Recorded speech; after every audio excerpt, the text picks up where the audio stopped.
You look at all these countries like America, you look at people like Obama, you look at people like Oprah, and you look at all this stuff. Is it a matter of destiny that all these people are so great? Is it a matter of destiny that these countries are doing well, better than other countries? Is it a matter of destiny that we have people like Obama and Oprah? Can anybody be like that? Can they, anybody be great? There are so many great people in the world apart from Obama and Oprah. That just depends. That just depends on what category of people you are following and what you term as great. So some people, for example, being a broadcaster like Oprah is not a big thing. So some people, being a scientist is much more interesting. Yes. And it shows more greatness than being a president.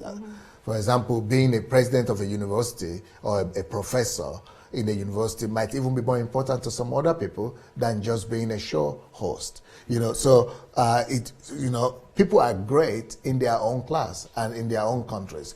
But the mistake we often made is that we think that people who come on TV are the ones who are great. It's just like me as a pastor, for example. I know so many pastors that are not on TV and the world doesn't know them.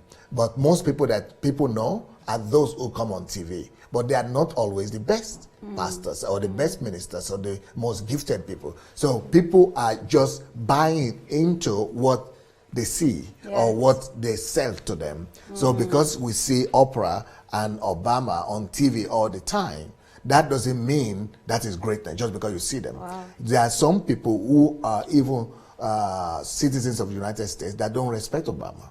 And several other more people who don't even know who Oprah is. Some people even know who Obama is, really. So, greatness is in you, accomplishing the best in whatever direction or calling that God has called you to. So even if your calling is to be a chef and you are the best in that profession, then you're already great.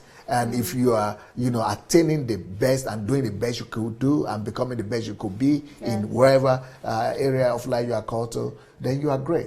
But popularity does not always equal greatness. And fame also does not always equal greatness. Those are different dimensions of characteristics that, So if we're going to remove fame and being known from the equation, so are you like exploits? Let's use the word exploits. Like for example, achievements. Yes, like you are doing exploits in Ukraine at the moment. So how is it that were you really set apart to do this? Was it like it had to be Pastor Sunday Adelaja? Because it's like you're about the only man that pastors. Oh, okay, I get the question now. Yes. Is it only a few people who are called to be great? Yes. Well, I think everybody can actually be great, but in different areas.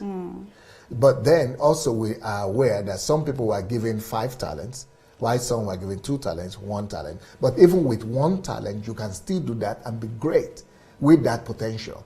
That's why Jesus condemned the person who had 1 talent and looked down at his gift. He thought because he had 1 talent, he could not be great using just 1 talent. But it doesn't matter what you start with. It doesn't matter what you're beginning. What really matters is what you do with the little you have. So what really is important is not what you do not have, but what you do with what you do have. So God is trying to say the same kind of greatness that the one with 5 talents attained could have been attained by this man with 1 talent. But because he looked down at his own potential and his gift, he did not attempt to even do anything with it. That's why he was condemned.